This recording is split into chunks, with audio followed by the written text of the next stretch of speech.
सब ठीक है? मैं ठीक नहीं हूँ लेकिन खुदावंद का शुक्रगुजार हूँ कि आज सुबह इंग्लिश की सर्विस में भी उसने मुझे इस्तेमाल किया और अब उर्दू की सर्विस में भी इस्तेमाल करने जा रहा है। मेरे जबड़े के नीचे वाले जबड़े के बाईं तरफ तकरीबन 8 टांके अंदर लगे हैं और वो भी बहुत देर नहीं हुई, कल रात को ही लगे हैं। तो एक बड़ा मुश्किल दांत जो अंदर से फ्रैक्चर हो गया था वो निकाला गया और एक इम्प्लांट डाला गया। और मैंने घर पहुंचते ही नजमा को मैसेज किया, मैंने कहा मेरे लिए दुआ करना। तो इसका पहला मैसेज जो ये आया था कि आप आ सकेंगे या नहीं। मैंने कहा मुझे अपने खुदावंद पर बड़ा भरोसा है, मैं ज़रूर आऊँगा, ये मेरी कमिटमेंट है इस चर्च के साथ और मैं ज़रूर आऊँगा। और मैं अपने खुदावंद का शुक्रगुजार हूँ कि आज इस हालत में भी आपके सामने खड़ा हूँ। मेरे लिए दुआ करते रहिएगा कि जो कलाम आज खुदावंद ने मुझे आपके लिए दिया है उसको दयानतदारी के साथ आप तक पहुंचा सकूं। अगला इतवार यानी 28 नवंबर जो है वो कलीसियाई कैलेंडर के मुताबिक आमद का पहला इतवार है, यानी एडवेंट सीजन या आमद का सीजन हम जिसे कहते हैं वो अगले इतवार से शुरू होने लगा है और चर्च का कैलेंडर भी फर्स्ट एडवेंट संडे से शुरू होता है। तो यानी वो हमारा न्यू ईयर भी होगा, कलीसियाई तौर पर वो हमारा न्यू ईयर भी होगा कि हम एक नए कलीसियाई साल में दाखिल हो रहे होंगे। कलीसिया का साल आमद के सीजन से शुरू होता है। तो अभी एक हफ्ते का गैप है लेकिन मुझे हुक्म मिला कि आपने क्रिसमस से मुताल्लिक मैसेज देना है, क्योंकि आज से एक तरतीब शुरू हो रही है सरमन्स की जो क्रिसमस और क्रिसमस के बाद तक चलेगी, जिसमें आपको इसी मौजू पर बहुत सारे स्पीकर से बहुत सारे वाज सुनने को मिलेंगे। तो अभी तो मेरा पूरा तरह से मैं क्रिसमस वाले मोड में आया भी नहीं था कि ग्लेन का हुक्म मिल गया, लेकिन खुदावंद का शुक्र है कि उसके कलाम से जब भी हम उसको खोलते हैं वो हमसे बात करता है और मेरा ईमान है कि वो आज भी करेगा। आज मैंने सोचा आपको बोर किया जाए 1 घंटे के लिए। कौन कौन तैयार है बोर होने के? अच्छा, बढ़िया तैयार है और कोई है? ओके, ठीक है। आज मैं आपकी तवज्जो एक ऐसे पैसेज की तरफ, एक ऐसे हवाले की तरफ दिलाना चाहता हूँ जिसपे शायद ही आपने कभी वाज सुना होगा। तो आज मैं ये जसारत करने जा रहा हूँ, तो अगर आप बोर हों तो फिर मैं अभी से माफ़ी मांग लेता हूँ। मेरी मुराद है मुकद्दस मत्ती का इंजीली बयान, उसका पहला बाब और उसकी पहली 17 आयत। मुकद्दस मत्ती का इंजीली बयान, उसका पहला बाब और उसकी पहली 17 आयत। क्या है यहाँ पर? यीशु मसीह का नसब नामा। और हम बड़े बोर होते हैं ना नसब नामों को देख के, इसलिए मैंने कहा आज आपको बोर किया जाए। मैं जब जवान था, मैं 3 एजेस की, मैं भी था कभी जवान, यकीन कर लें। 3 एजेस में बड़े वलवले से, बड़े शौक से बाइबल को सिरे से पढ़ना शुरू करते थे। पैदाइश की किताब के पहले बाब से, और जहाँ पहला नसब नामा आता था बाइबल में, वहीं सारा जोश जो था वो निकल जाता था। फिर छोड़ देते थे, फिर शुरू करते थे, फिर किसी नसब नामे पे आके फंस जाते। तो हमारे लिए नसब नामों की शायद कोई इतनी ज़्यादा अहमियत नहीं है, लेकिन मैं आपको बताऊंगा कि ये नसब नामा यहाँ पर क्यों रखा गया। ये खुदा के कलाम का हिस्सा है और खुदा इसके वसीले से भी हमसे कुछ ना कुछ बात करना चाहता है, कोई पैगाम देना चाहता है। मैं 1-2 दिन से प्रैक्टिस कर रहा हूँ इन नामों को पढ़ने की, तो कहीं अगर फिर भी भूल चूक हो जाए तो पहले से माफ़ी। मुकद्दस मती का इंजीली बयान पहला बाब पहली आयत से यस्सु मसीह इब्न दाऊद इब्न इब्राहिम का नसबनामा। अब्राहम से इसहाक पैदा हुआ और इसहाक से याकूब पैदा हुआ और याकूब से यहूदा और उसके भाई पैदा हुए और यहूदा से फारिस और ज़ारा तिमर से पैदा हुए और फारिस से हसरून पैदा हुआ और हसरून से राम पैदा हुआ और राम से अमीनदाब पैदा हुआ और अमीनदाब से नासून पैदा हुआ और नासून से सलमून पैदा हुआ और सलमून से बोएज राब से पैदा हुआ और बोएज से उबैद रूत से पैदा हुआ और उबैद से यस्सी पैदा हुआ और यस्सी से दाऊद बादशाह पैदा हुआ और दाऊद से सुलेमान उस औरत से पैदा हुआ जो पहले ऊरिया की बीवी थी और सुलेमान से रोहबाम पैदा हुआ और रोहबाम से इबिया पैदा हुआ और इबिया से आसा पैदा हुआ और आसा से यूहसफत पैदा हुआ और यूहसफत से यूराम पैदा हुआ और यूराम से उजिया पैदा हुआ और उजिया से युताम पैदा हुआ और युताम से आखिज और आखिज से हिस्किया पैदा हुआ और हिस्किया से मनस्सी पैदा हुआ और मनस्सी से अमून पैदा हुआ और अमून से यूसिया पैदा हुआ और गिरफ्तार होकर बाबुल जाने के ज़माना में यूसिया से यकूनिया और उसके भाई पैदा हुए और गिरफ्तार होकर बाबुल जाने के बाद यकूनिया से सियालतीएल पैदा हुआ और सियालतीएल से जरबाबुल पैदा हुआ और जरबाबुल से अबीहूद पैदा हुआ और अबीहूद से इलियाकीम पैदा हुआ और इलियाकीम से आजूर पैदा हुआ और आजूर से सदूक पैदा हुआ और सदूक से अखीम पैदा हुआ और अखीम से अलीहूद पैदा हुआ और अलीहूद से अलीअज़र पैदा हुआ और अलीअज़र से मतान पैदा हुआ और मतान से याकूब पैदा हुआ और याकूब से यूसुफ पैदा हुआ। ये उस मरियम का शौहर था जिससे यस्सु मसीह पैदा हुआ जो मसीह कहलाता है। बस जब सब पुश्तें अब्राहम से दाऊद तक 14 पुश्तें हुई और दाऊद से लेकर गिरफ्तार होकर बाबुल जाने तक 14 पुश्तें और गिरफ्तार होकर बाबुल जाने से लेकर मसीह तक 14 पुश्तें हुई। ये हमारे खुदा यीशु मसीह की इंजील है। आए मसीह तेरी तारीफ हो, आमीन। हम जो 21वीं सदी के बासी हैं और ख़ासकर हमारे वो बच्चे जो पैदा भी इसी सदी में हुए हैं, उनके लिए शायद बाइबल मुकद्दस में ये पैसेजेस कोई मानी नहीं रखते, लेकिन क्यों है ये बाइबल मुकद्दस का हिस्सा? ये सिर्फ अकेला नसबनामा नहीं है। पुराने अहदनामा में हमें और भी बहुत सारे नसबनामे मिलते हैं। सबसे पहला जिस सवाल का जवाब हम ढूंढने की कोशिश करेंगे कि क्यों है ये नसबनामा यहाँ पर। ये देखें क्या है, ये कहाँ है, किस मकाम पर ये नसबनामा शामिल किया गया? नए अहदनामे की इब्तिदा में। नए अहदनामा की इब्तिदा है। खुदावंद यीशु मसीह के बेटे की खुशखबरी की इब्तिदा है। तो यहाँ तो कोई ढोल ताशे बजने चाहिए थे, कोई फुलझड़ियाँ चलनी चाहिए थी और खुदा ने हमें एक बड़ी लंबी लिस्ट नामों की यहाँ पर दे दी। तो मैंने कहा कि पहले तो ये हमें जांच लेना चाहिए, देखें ये क्या कर रहा है ये नसबनामा। मलाकी नबी का सहीफा पुराने अहद का आखिरी सहीफा है।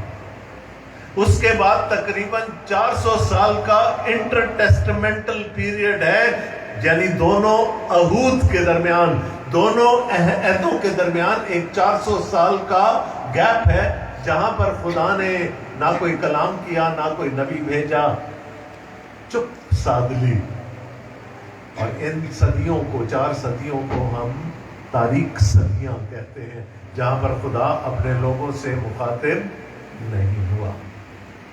और फिर नया अहदनामा शुरू होता है 400 साल के बाद, और नए अहदनामे की कैनन को चुनने वाले लोगों ने मुकद्दस मती के इंजीली बयान को पहले नंबर पर रखा और मुकद्दस मती का इंजीली बयान यीशु मसीह के नसबनामे से शुरू।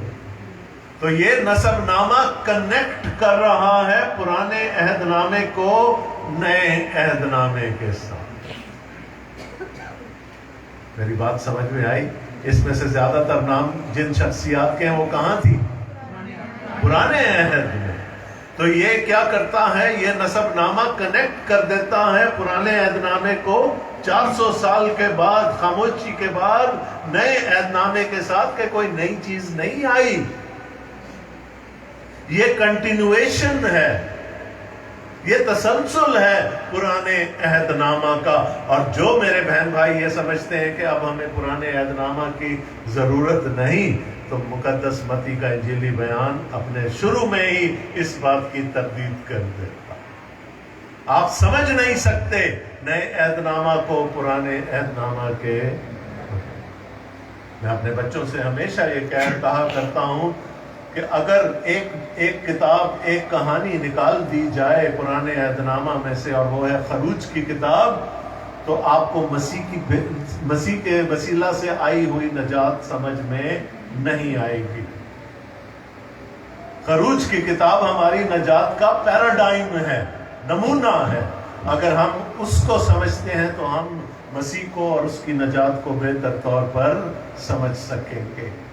So it's a continuation. ये कोई बिल्कुल कोई इन्वर्टेड कॉमास में कोई नई चीज नहीं है, ये तसलसल है। पहली आयत देखें, यस्सु मसीह इब्ने दाऊद इब्ने अब्राहम का नसबनामा। मत्ती कहता और छोड़ दें, 3 लोगों पे कॉन्सेंट्रेट कर ले। अब्राहम, दाऊद और यस्सु मसीह। अब्राहम से क्यों शुरू करता है वो? क्योंकि पैदाइश की किताब के 12वें बाब की 3री आयत में खुदा ने अब्राहम से ये अहद किया था कि दुनिया के सब कबीले तेरे वसीले से नजात पाएंगे, बरकत पाएंगे। 12वां बाब याद है क्या कहा था? मैं तुझे एक बड़ा नाम दूंगा, तुझे एक बड़ी कौम बनाऊंगा, तुझे एक बड़ी बरकत दूंगा। और वो बरकत कितनी बड़ी होगी कि दुनिया के सब कबीले तेरे वसीले से, तेरी औलाद के वसीले से नजात पाएंगे। तो इट्स अ कंटिन्यूएशन। वो शक्लें बदलती रही उसकी, लेकिन वो नजात खत्म कहां पर हो रही है आकर? वो खुदावंद यीशु मसीह की जात पर। दाऊद का जिक्र इसलिए बीच में आ गया कि वो इब्ने दाऊद कहलाएगा। मसीह का लक़ब है ना, इट्स अ मैसायानिक टाइटल, मसीहाई लक़ब है इब्ने दाऊद। वो अंधा फकीर भाग पड़ा था ना, चला पड़ा था, आए इब्ने दाऊद, आए इब्ने दाऊद मुझ पर रहम कर। It's a continuation. तो ये कनेक्टर है बीच में। कई पाइप में आपने जोड़ लगाना हो तो कनेक्टर की जरूरत पड़ती है ना। ये नसबनामा कनेक्ट करता है पुराने अहदनामा को नए अहदनामा के साथ। ये जो कहानी अब शुरू होने जा रही है कोई नई नहीं है, ये खुदा का वही असली मंसूबा है बनी नौ इंसान को बचा लेने का, जिसका जिक्र उसने पहली दफा अब्राहम से किया था। दुनिया के सब कबीले तेरे वसीले से बरकत पाएंगे। अब हमारे लिए तो आजकल हमारे पास अगर आप जाएंगे प्ले स्टोर में, गूगल प्ले स्टोर में या एप्पल प्ले स्टोर में, तो आपको फैमिली ट्री बनाने के एप्स मिल जाएंगे, है ना। अपना नसबनामा बनाने के एप्स आपको मिल जाएंगे। लेकिन हम आजकल नसबनामों में बहुत ज्यादा इंटरेस्ट नहीं लेते। हाँ, दूसरी तीसरी चौथी पीढ़ी तक अगर हमें नाम याद हो तो ठीक है, उसे पीछे जाने की किसको जरूरत पड़ी। लेकिन पहली सदी के यहूदियों के लिए ऐसा नहीं था। उनके लिए नसबनामे कलाम जितनी अहमियत रखते थे। आपको याद है कि खुदा अपने लोगों को मुल्क मिस्र से छुड़ा कर लाया, 40 साल तक वो दश्त में गर्दिश करते रहे, और फिर यशवा की क़यादत में वो मौदा मुल्क में, मुल्क कनान में पहुंचे। और आपको ये भी याद होगा कि उस पूरे मुल्क को, उस सरजमीन को 12 हिस्सों में तकसीम कर दिया गया। एक कबीले के लिए एक हिस्सा। سوائے لاوی کے قبیلے کے.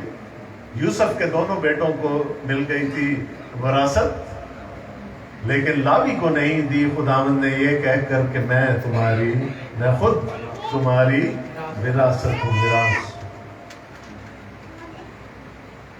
اور پھر ظاہر ہے کہ اس قبیلے میں جتنے خاندان تھے ان کو آگے تقسیم کی ہوگی جائیداد. پھر جب خاندانوں میں ایک بزرگ مرتا تھا اور دوسرے بچے ان کے نام پہ تقسیم ہو جاتی تھی. ایسا ہی ہوتا ہے نا زمین کے ساتھ. تو یہ سارا ریکارڈ رکھا جاتا تھا اور کہاں پر محفوظ ہوتا تھا؟ ہیکل میں. میں نے اس لیے کہا اس کو بڑی اہمیت دی جاتی تھی کہ کل کو اگر کسی کی جائیداد پر کسی قسم کا کوئی مقدمہ ہو گیا، قضیہ ہو گیا، ڈسپیوٹ ہو گیا، تو کس کو ریفر کیا جائے گا؟ نسب. ہاں جی، ہیکل میں نسب ناموں. اور اگر نسب ناموں سے پروو ہو گیا کہ یہ جائیداد فلاں شخص کی ہے، تو پھر دوسرا کوئی اس پر دعویٰ نہیں کر سکتا.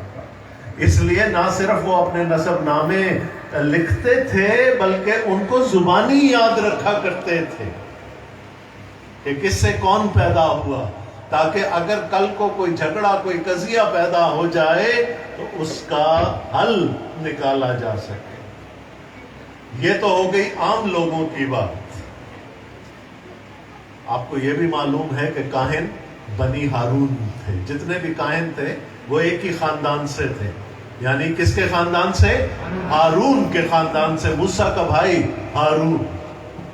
تو اگر کسی کو اپلائی کرنا پڑتا تھا کاہن بننے کے لیے تو اس کو اپنا نسب نامہ ہارون تک ٹریس کرنا پڑتا.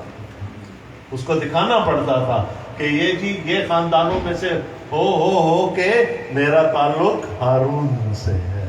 ہارون میرا جد امجد ہے. اگر وہ بغیر کسی رکھنے کے پروف کر لیتا تھا تو وہ کاہن بننے کے قابل ہوتا تھا. اگر بیچ میں کہیں کوئی بریک آ گئی اس کو کہانت نہیں دی جاتی. تو کاہن کو پروف کرنا پڑتا تھا کسی بریک کے بغیر کہ وہ ہارون کی اولاد ہے. اور نہ صرف یہ، اس کی بیوی کو یہ پروف کرنا پڑتا تھا 5 نسلوں تک کہ وہ بھی ہارون کے خاندان سے ہے. لوکا کے انجیلی بیان کے پہلے باب میں مسٹر اینڈ مسز زکریا کا ذکر ملتا ہے نا، زکریا کا اور الشبا کا، جو کہ والدین تھے یوحنا بپتسمہ دینے والے کے. دونوں کے بارے میں لکھا. زکریا ہارون کے خاندان سے تھا، اور میں نے کہا کاہن بن ہی نہیں سکتا تھا اگر وہ پروو نہ کر سکتا کہ وہ ہارون کے خاندان سے. اور اس کی بیوی کے بارے میں لکھا ہے وہ بھی ہارون کے خاندان سے. یہ ضروری تھا. اس لیے میرے اور آپ کی نظر میں تو یہ ناموں کا ایک وہ بنڈل ہے اور کچھ نہیں ہے، لیکن جس وقت میں جن سالوں میں جن صدیوں میں یہ لکھا گیا، بنی اسرائیل کے لیے نسب ناموں کی بہت اہمیت ہوا. اور میں نے آپ کو بتایا نہ صرف وہ لکھتے تھے، اس کو ہیکل میں محفوظ کرتے تھے، بلکہ اس کو زبانی یاد کرنے کی کوشش کیا کرتے تھے. لیکن نبوکدنضر نے ہیکل جلا دی. 587 قبل از مسیح میں شاہ بابل نبوکدنضر نے ہیکل جلا دی. تو کیا ہوا؟ جب بابل چلے گئے، اسیر بن کے سب بنی اسرائیل بابل چلے گئے، تو وہاں پر ان کا فیورٹ مشغلہ یہ تھا کہ دوبارہ سے اپنے نسب ناموں کو لکھ لیں. یعنی وہاں ٹائم پاس کرنے کا ان کا ایک بہت بڑا ذریعہ یہ تھا کہ یادداشت سے اگلی نسلوں کے لیے اپنے نسب ناموں کو دوبارہ تحریر کر لیں، کیونکہ وہ جو ہیکل میں نسب نامے سٹور کیے گئے تھے وہ تو ہیکل کے ساتھ جل گئے.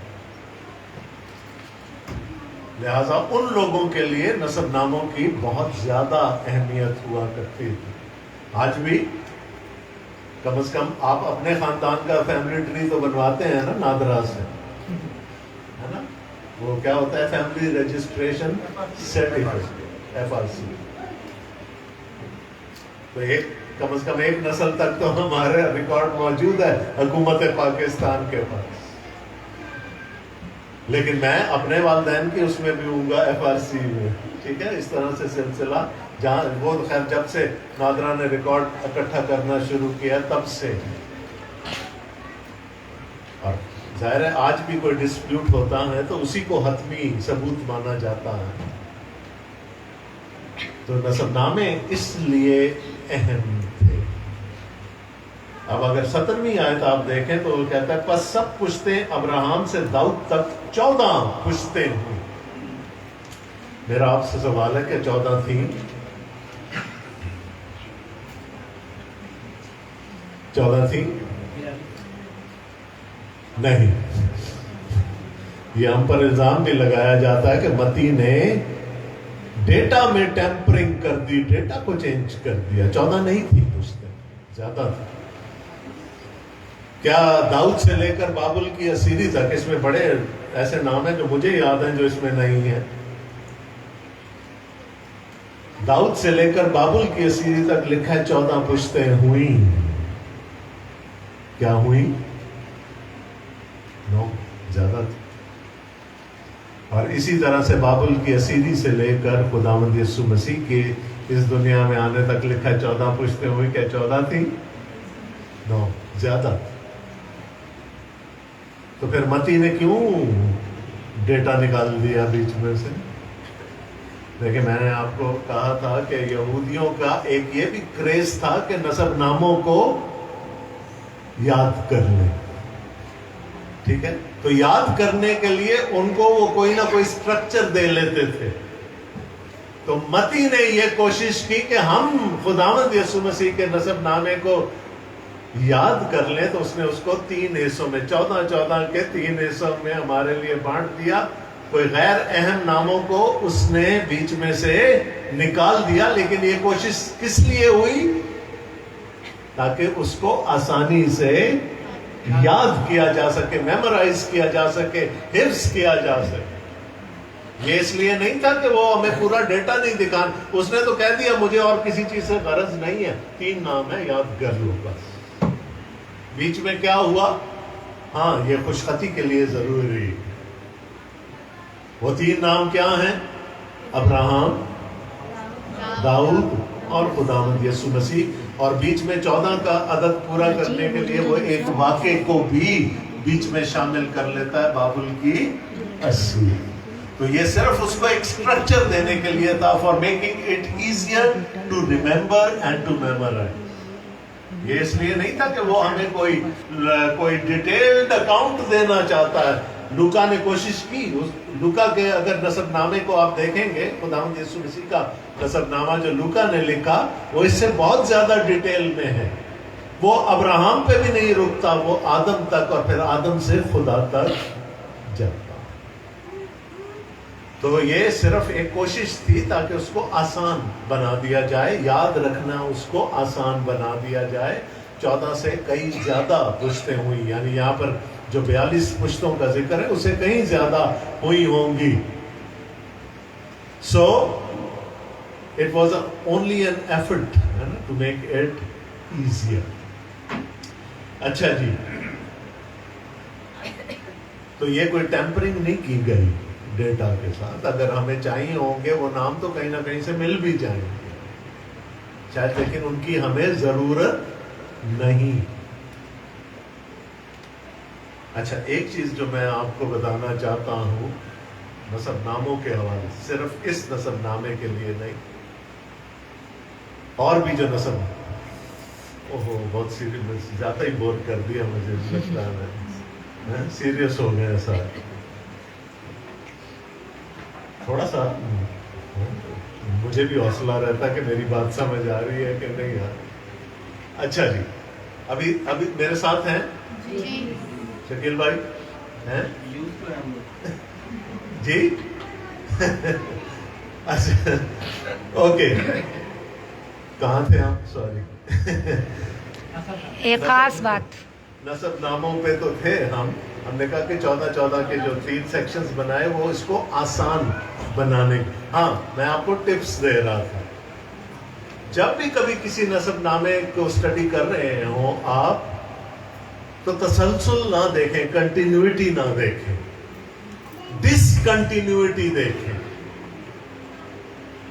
مقصد کیا ہے کہ جہاں پر کوئی ہٹ کے کوئی چیز آ گئی, کوئی عجیب چیز آ گئی, کوئی آڈ سی چیز آ گئی, اس کو پن پوائنٹ کرنے کی کوشش کریں. یسوع مسیح کے عہد نامے سے اگر میں نسب نامے سے اگر میں آپ کو اگزامپل دینے کی کوشش کروں تو کیا ہوگا؟ اس میں کیا چیز آڈ لگتی ہے آپ کو؟ جی 5 خواتین کا ذکر ہے. 5 خواتین کا. ٹھیک ہے. اور کوئی یہودی اپنے نسب نامے میں کبھی کسی عورت کا نام نہیں لکھتا تھا. یہ نسب نامہ کس نے لکھا؟ ایک یہودی نے, متی نے. کس کے لیے لکھا؟ اس کا ٹارگیٹ آڈینس کون تھا؟ یہودی تھے نا, یہودیوں کے لیے لکھا. تو یہ آڈ ہے نا, یہ ڈسکنٹینیوٹی ہے کہ وہ عورتوں کا ذکر کر رہا ہے. اس میں کوئی یہودی کبھی اپنے نسب نامے میں کسی عورت کا ذکر نہیں کرے گا. اور اس طرح کی 1-2 ڈسکنٹینیوٹیز اور ہیں جس کی طرف میں آپ کی توجہ دلاؤں گا. جب بھی کسی نسب نامے کو آپ پڑھ رہے ہو تو دیکھیں اس میں کوئی عجیب ہے, کوئی ایسی چیز ہے جو باقی چیزوں سے ہٹ کے, اور خدا اسی کے وسیلے سے آپ سے کلام کر رہا ہو. تو میں نے کہا پہلی ڈسکنٹینیوٹی کیا ہے یسوع کے نسب نامے میں؟ اچھا چلے ایک سوال آپ سے میں کر لیتا ہوں. اگر آپ کے بس میں ہوتا, ٹھیک ہے, تو آپ یسوع مسیح کو یعقوب کے کس بیٹے کے خاندان سے پیدا کرتے اگر آپ کے بس میں ہوتا؟ یہودا, یہاں پر یہودا کا ذکر ہے نا, 12 بیٹے تھے یعقوب کے. تو اگر آپ سے پوچھا جاتا, آپ کی رائے لی جاتی کہ یسوع کو کس کے خاندان میں ڈالوں, ہے نا, یہی ہوتا نا. لیکن خدا کا منصوبہ کیا کہ وہ یہودا کا ببر کہلا. تو یہودا کوئی بہت اچھا آدمی تھا, یہودا کوئی بہت اچھا آدمی تھا. اس کی بہو تمر کا ذکر ہے, اور جو کچھ ان کے درمیان ہوا وہ بھی ہمیں معلوم ہے.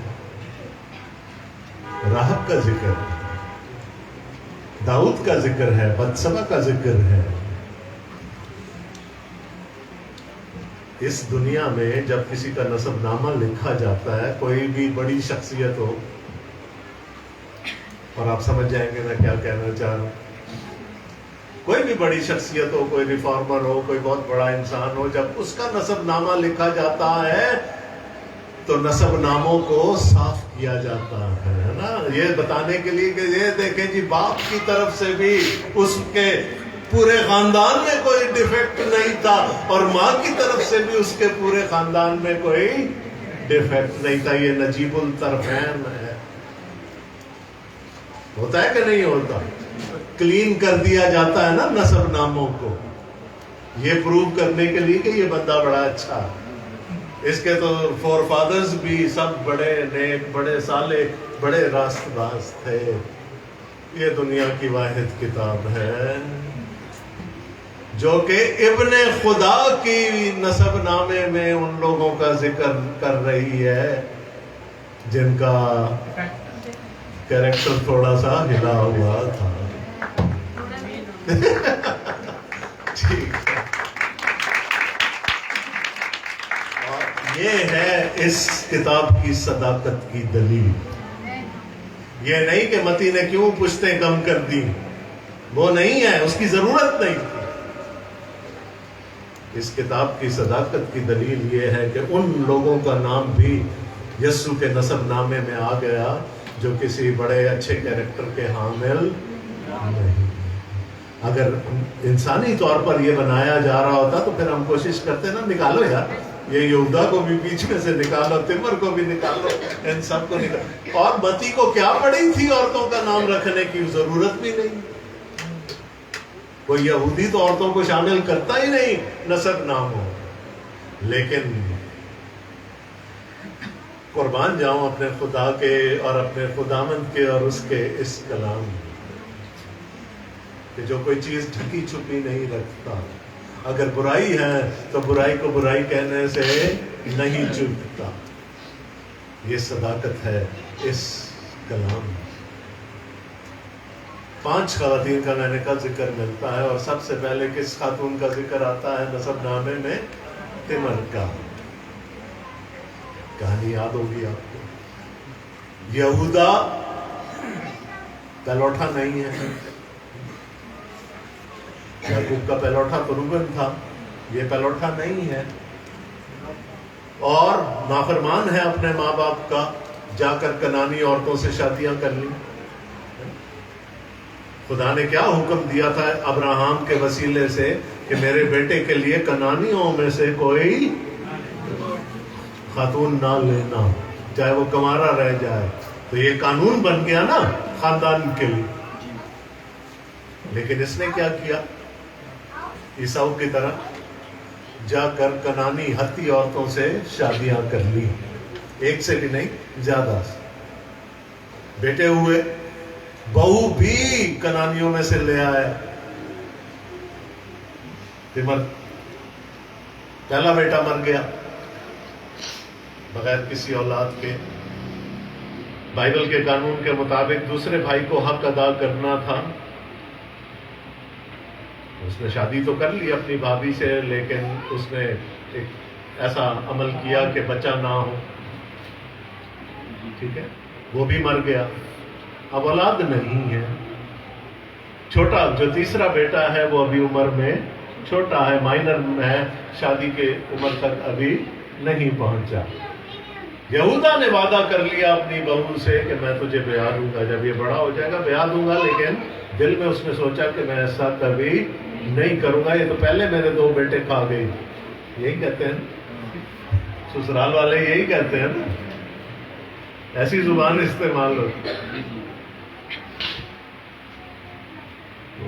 उसका इरादा नहीं था। तो जब तिमर को ये खबर मिली कि मेरा ससुर नहीं ब्याहना चाहता मुझे तीसरे अपने बेटे के साथ, और ये नस्ल यहीं खत्म हो जाएगी, पहले 2 बेटों की नस्ल खत्म हो जाएगी, तो फिर उसने कसबी का रूप धार के, और देखें अब क्या, उसकी भी बीवी ताज़ा मरी थी, यहूदा की भी। तो वो हो गया जो भी ताल्लुक बनना था ससुर और बहू के बीच में, बगैर ससुर के जाने हुए। लेकिन खुदा ने ब्लेस किया, उस मिलाप को ब्लेस किया, जुड़वा बच्चे पैदा हुए। फारिस का और ज़ारा का जिक्र यहाँ पर मौजूद है। क्या तिमर ने गलत किया? उसका ससुर कहता है मैं गुनाहगार हूं, ये खातून रास्तबाज। आखिर में, चैप्टर के आखिर में क्या गवाही दी यहूदा ने कि तू रास्तबाज है। सच्ची थी वो जी, वो सच्ची थी, वो सच्ची थी एक तरह से। देखें, अगर तिमर ऐसा ना करती और वो छोटे बेटे की भी कोई औलाद ना होती आगे चलकर, तो क्या होता?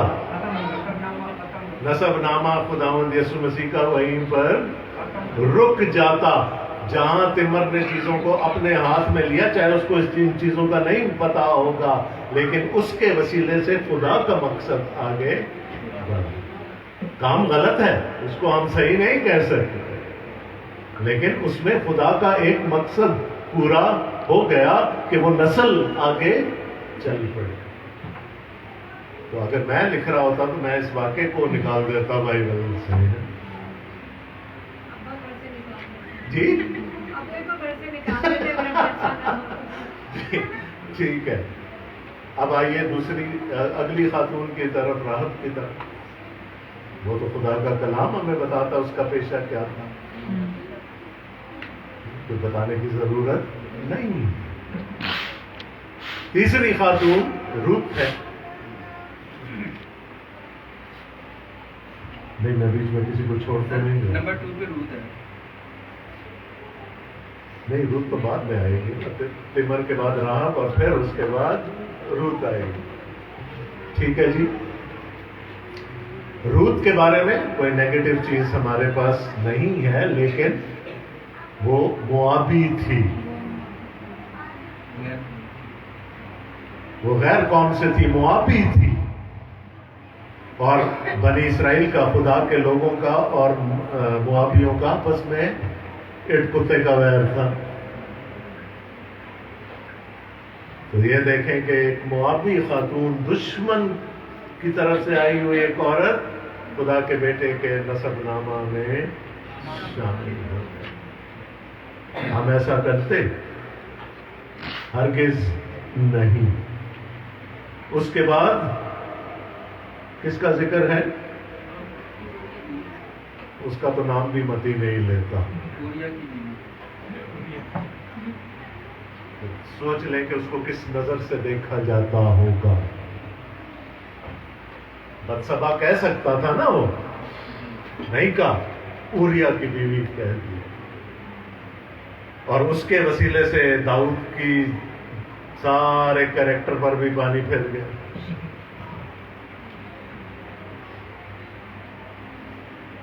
اور پھر ان کے ملاپ سے سلیمان پیدا ہوا، اور سلیمان سے بات آگے اب چل رہی. دیکھیں کون کون سی ہستیاں خداوند یسوع مسیح کے نسب نامہ میں شامل ہو رہی ہیں. اگلی خاتون ہے مریم.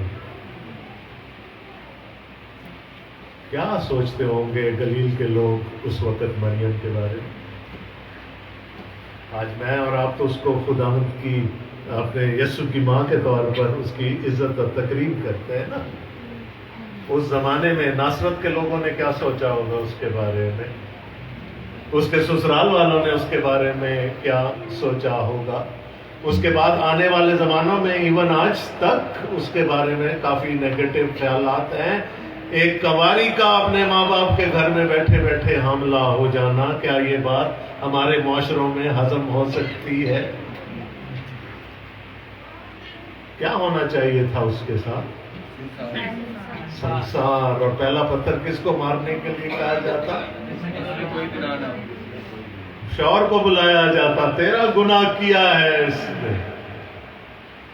یوسف سے کہا جاتا پہلا پتھر تم مار. اس لیے وہ آگے چل کے شاید اگلے مہینے دیکھیں کہ پھر وہ اتنا پریشان کیوں تھا. ٹھیک ہے. تو پانچوں خواتین کو اگر آپ دیکھ لیں گے تو ہم میں سے تو کوئی ہوتا تو شاید کہتا یار کوئی ضرورت نہیں ہے، متی چھوڑ دے، نکال دے ان کو بیچ میں سے، سب کو نکال دے. لیکن اس نے لکھا، اس نے یہودا کا بھی لکھا، اس نے یہ نہیں کہ اور بہت جو باقی لوگ ہیں وہ بہت راز باز تھے، نہیں. ابراہم بھی تو جھوٹ بولتا آیا تھا.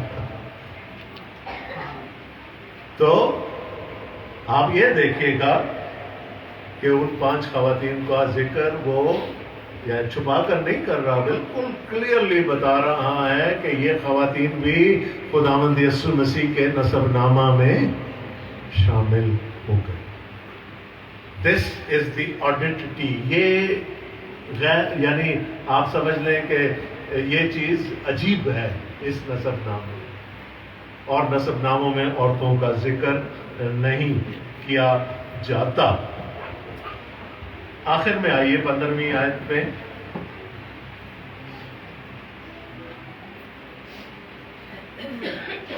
بلکہ 16ویں آیت، اور یعقوب سے یوسف پیدا ہوا، یہ اس مریم کا شوہر تھا جس سے یسوع پیدا ہوا جو مسیح کہلاتا. Something odd hair.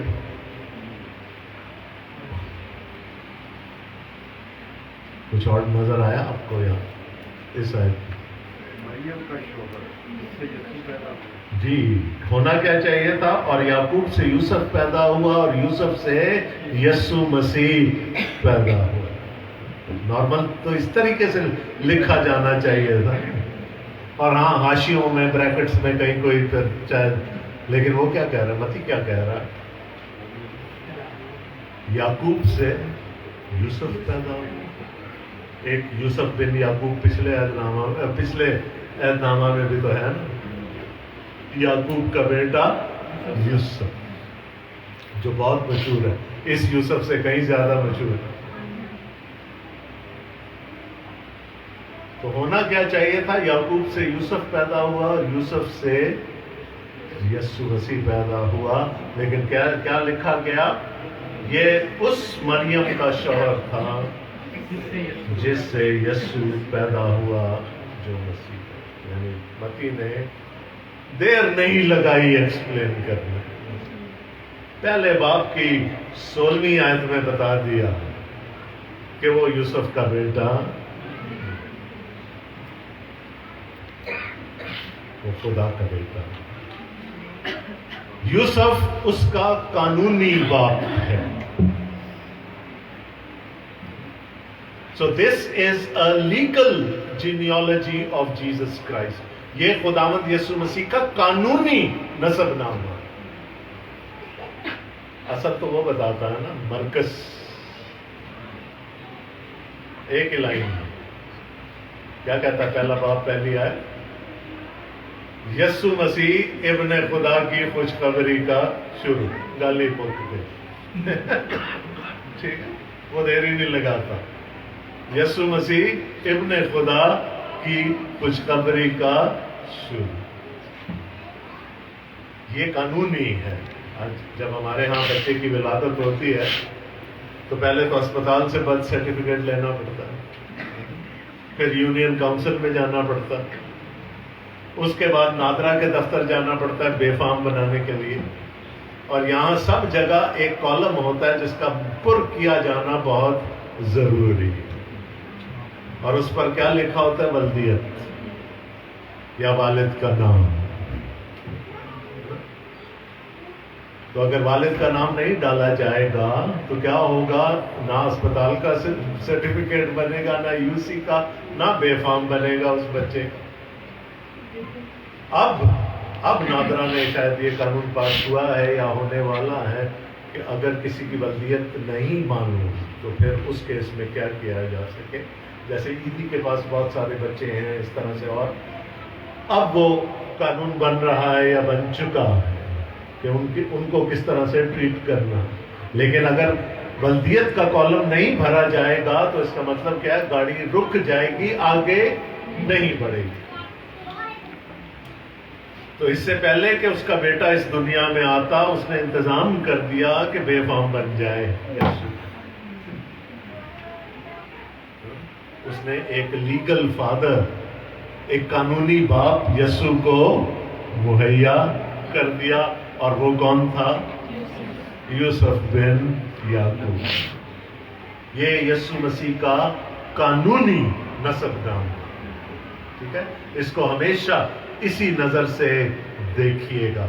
और मैंने तो कहा कि वहां तो इतना सेक्रेड होता था रिकॉर्ड कि उसको हैकल में रखा जाता था। तो अगर वल्दियत का वो कॉलम खाली रह जाता तो यीशु तो किसी शुमार में भी नहीं आते ना। और क्या करने गए थे यूसुफ और मरियम बैतलहम, तो बच्चा भी वहीं पैदा हो गया, तो बाप का नाम क्या लिखा गया होगा, यूसुफ बिन याकूब।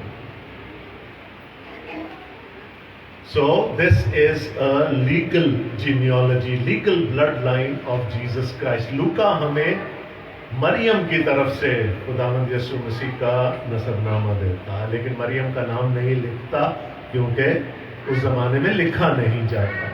ये जसारत सिर्फ मती ने की। और तीसरी जो इसमें गैर अहम या ऑड चीज है जिस पर हमारी नजर टिकनी चाहिए, वो यहां पर जिक्र है 11वीं आयत में, और गिरफ्तार होकर बाबुल जाने के ज़माना में यूसिया से यकूनिया और उसके भाई पैदा हुए। अब देखें यहाँ मिसिंग है, यूसिया से यकूनिया नहीं पैदा हुआ था, यूसिया से यहू यकीम पैदा हुआ और यहू यकीम से यकूनिया या यहू यकीम पैदा हुआ। थोड़ा सा तारीख में चले पीछे समझने के लिए। सुलेमान की मौत के बाद जो यूनाइटेड किंगडम ऑफ इजराइल थी वो दो हिस्सों में तकसीम हो गई, याद है, एक शुमाली सल्तनत और एक जनूबी सल्तनत। ठीक है, एक शुमाली सल्तनत थी, एक जनूबी सल्तनत थी। शुमाली सल्तनत 722 कबल मसीह में उसका तो बेड़ा गर्क हो गया, तबाह हो गई वो, जब शाह असूर ने हमला कर दिया। उसने मार डाला लोगों को, पूरी दुनिया में जो यहूदियों को फैला दिया। उसके 150 साल के बाद तकरीबन 587 कबल मसीह में जो दूसरी रह गई थी यहूदा की सल्तनत, जिसको हम कहते थे, गाते हैं ना, यहूदा दिया बेटियां खुश होतियां नारे मार। यहूदा की सल्तनत जो थी जिसमें यरूशलेम था, उसको भी नबूकदनेस्सर ने कॉन्कर कर लिया। फाइनली हैकल जला दी गई, शहर जला दिया गया, वो लोगों को असीर बनाकर बाबुल ले गया। अब यहां पर यूसिया का जिक्र आया और यकूनिया का जिक्र आया।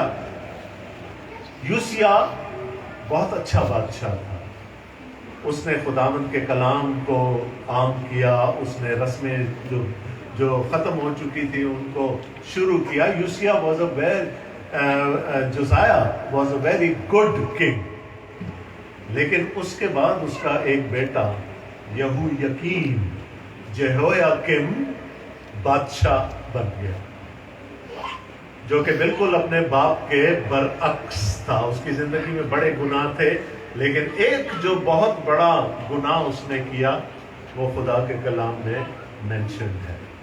मेरे साथ देखिएगा, यिर्मयाह नबी का सहीफा, उसका 36वां बाब। यिर्मयाह, हाँ जी, कितना बोर हो चुके हैं? अच्छा, है ना, तो फिर मैं चलते रहना जी। अच्छा जी, वैसे ये आपको बता दूं कि ग्लेन भी अगले हफ्ते के लिए इसी पैसेज पे तैयारी करके बैठा। अच्छा जी, यिर्मयाह नबी का सहीफा, उसका 36वां बाब और उसकी 27वीं आयत से।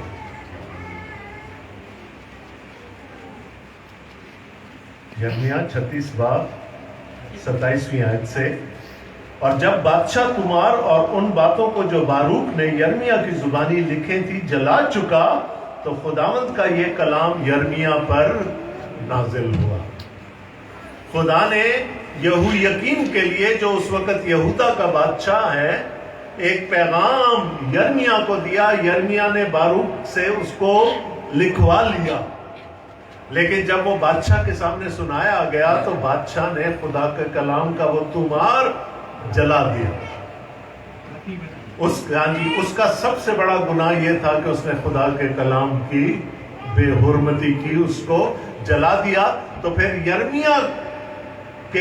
यिर्मयाह को एक और कलाम दिया खुदा ने। हम देख रहे हैं यिर्मयाह 36 बाब 36 चैप्टर और उसकी 27वीं आयत। और वो पैगाम क्या था 28वीं आयत में, कि तू दूसरा तुमार ले और उसमें वो सब बातें लिख ले जो पहले तुमार में थी, जिसे शाह यहूदा यहू यकीम ने जला दिया।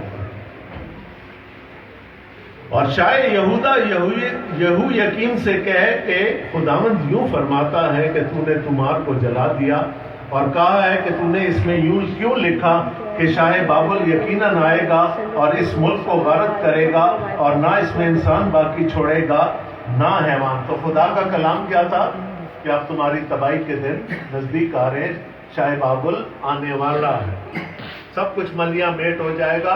तो गुस्से में आकर शाह यहू यकीम ने वो तुम्हारी जलवा दिया। लेकिन अब خدا پیغام دے رہا ہے ڈائریکٹلی یہویاکیم کو. اس لیے شاہ یہودا یہویاکیم کی بابت خداوند یوں فرماتا ہے کہ اس کی نسل میں سے کوئی نہ رہے گا. ابھی تک یہودا میں جتنے بادشاہ آ رہے تھے یہ سب داؤد کی نسل سے تھے. یہویاکیم بھی داؤد کی نسل سے تھا. اس نے کیا کہا؟ اب بادشاہت ختم ہو گئی. اب داؤد کے تخت پر بیٹھنے والا کوئی وارث نہیں ہوگا. اس کو یہ کلیئرلی بتا دے.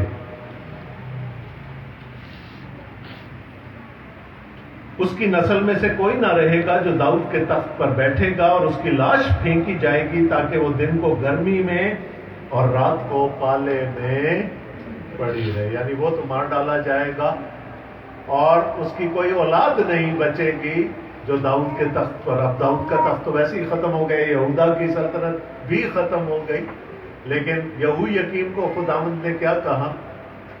دس is the end of the story for you. اب یہ تو مر گیا، یہویاکیم مر گیا. اس کا بیٹا یہویاکین بادشاہ بنا، جس کو یکونیا لکھا گیا یسوع مسیح کے نسب نامہ میں. اس کا دوسرا نام یکونیا. یکونیا صرف 3 مہینے تک بادشاہی کر سکا، اور اس کے بعد نبوکد نظر اس کو قیدی بنا کر اس کو اور اس کے سارے خاندان کو بابل لے گیا. اور جو باقی اولاد تھی یہویاکیم کی وہ ساری مار ڈالی گئی. ایک یہویاکین بچا ہے، اور وہ کہاں ہے؟ اسیری میں، بابل کی اسیری میں.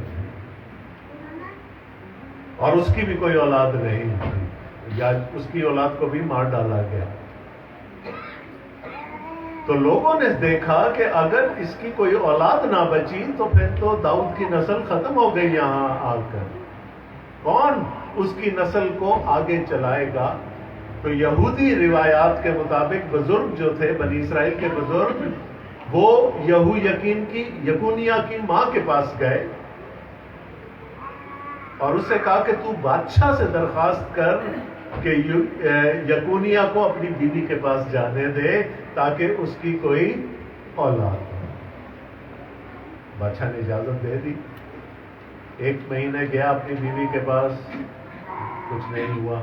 پھر اس کی ماں نے جا کر دوسرے مہینے کے لیے مہلت مانگی، اور خدا نے اس کو ایک نرینہ اولاد دی اسیری میں. کہاں؟ اسیری میں، جس کا نام سیالتی ایل تھا. اب آ جائیں واپس یسوع کے نسب نامے کی طرف. سیالتی ایل تھا. تخت تو ختم ہو چکا ہے، لیکن کم از کم داؤد کی نسل سے کوئی آگے پیدا ہو گیا، بادشاہ کی نسل سے کوئی آگے پیدا ہو گیا. اور سیالتی ایل سے کیا لکھا ہے؟ کون پیدا ہوا؟ زربابل. زربابل کو جانتے؟ اگر پرانا عہدنامہ پڑھا ہے تو زربابل کا نام بہت جگہوں پہ آتا ہے. آپ نہمیہ کی کتاب دیکھ لیں، عزرا کی کتاب دیکھ لیں، حجی نبی کا صحیفہ دیکھ لیں، زکریا نبی کا صحیفہ دیکھ لیں، زربابل کا نام آپ کو کافی جگہوں پر نظر آئے گا. اور زربابل کی فضیلت یہ تھی، اس کی سعادت یہ تھی کہ اس نے ہیکل کو نئے سرے سے تعمیر کروایا. تو زربابل اسیری میں پیدا ہوا، داؤد کی نسل سے ہے. اسیری میں پیدا ہوا، اسیری میں پلا بڑا. لیکن جب اعلان ہوا کہ لوگ واپس جا سکتے ہیں تو پہلے اسیروں کے ساتھ، وہ پہلے قافلے میں زربابل واپس یروشلم آ گئے، اور پھر اس کو یروشلم کا گورنر بنا، یہودا کا گورنر یا ایڈمنسٹریٹر، اب وارڈن، آپ جو مرضی کہہ لیں، بنا دیا گیا. اور زربابل نے وہ جو نبوکد نظر نے سلیمان کی ہیکل کو گرا دیا تھا، وہ ہیکل دوبارہ سے بنا. اب دیکھیں، ایک بادشاہ کی بنائی ہوئی ہیکل اور ایک اسیری سے واپس آئے ہوئے لوگوں کی ہیکل میں کوئی فرق ہوگا؟ ہوگا کہ نہیں ہوگا؟ ظاہر ہے بادشاہ کے پاس، اس کے لیے تو داؤد خزانہ چھوڑ کے گیا تھا ہیکل کی تعمیر کے لیے.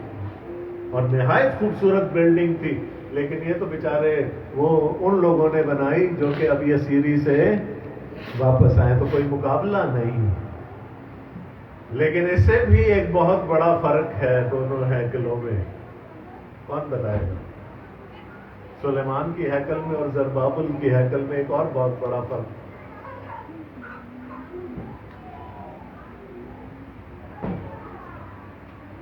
نہیں یاد آ رہا؟ زربابل کی ہیکل میں عہد کا صندوق نہیں تھا، اور جہاں عہد کا صندوق نہ ہو تو اس کا کیا مطلب ہے؟ خدا کی حضوری نہیں۔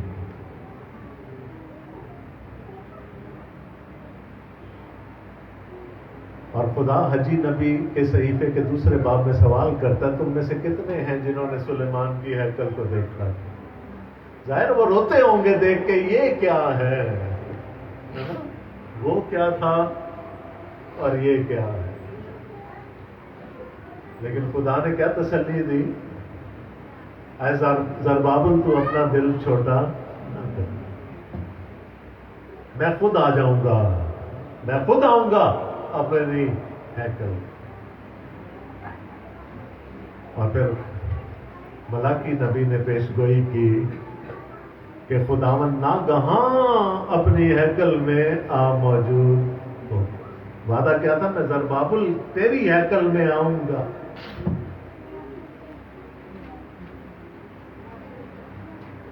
ملاکی کہتا ہے خداوند کب آئے گا؟ ناگہاں۔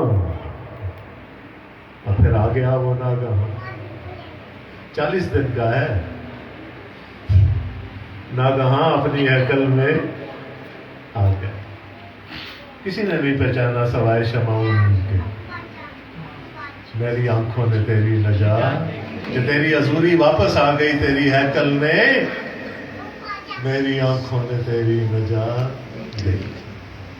وہ زربابل کی ہیکل ہے، ہیرودیس کی نہیں۔ ہیرودیس تو اس کو بڑا کر رہا تھا نا، اس کو خوبصورت بنا رہا تھا، جو اصل بلڈنگ تھی وہ وہی تھی جو زربابل نے بنوائی۔ خداوند اپنے وعدہ کے مطابق زربابل ہی کی ہیکل میں آ گیا، اور پھر اس کی شان، اس کی شوکت کتنی بڑھ گئی ہو، اور ناگہاں آیا، بغیر کسی فین فیئر کے، بغیر کسی اناؤنسمنٹ کے، وہ اپنی ہیکل میں جو نا مریم اور یوسف کی گود میں آ گیا۔ تو میں نے آپ سے کہا کہ وہ چیزیں دیکھیں جو آپ کو تھوڑی سی آڈ لگے، اور ان سارے پروسیس میں آپ کو جو چیزیں آڈ لگے۔ یہاں پر آڈ کیا تھا؟ خواتین کا ذکر ہے۔ آخری جو لائن تھی کہ یعقوب سے یوسف، اور یوسف اس خاتون کا چور تھا جس سے مسیح آڈ ہے۔ یکونیا کا ذکر آڈ لگتا تھا، کیونکہ یکونیا اسیری میں پیدا نہیں ہوا، وہ پہلے پیدا ہوا، لیکن اس کے پیچھے جو پوری ہسٹری تھی اس کو بھی جان لینا ہمارے لیے ضروری تھا۔ تو میرے خیال میں بس کر دوں، ٹھیک ہے؟ باتیں تو بہت ساری ہو سکتی ہیں، میری داڑھ میں بھی تھوڑا تھوڑا درد ہونا شروع ہو گیا۔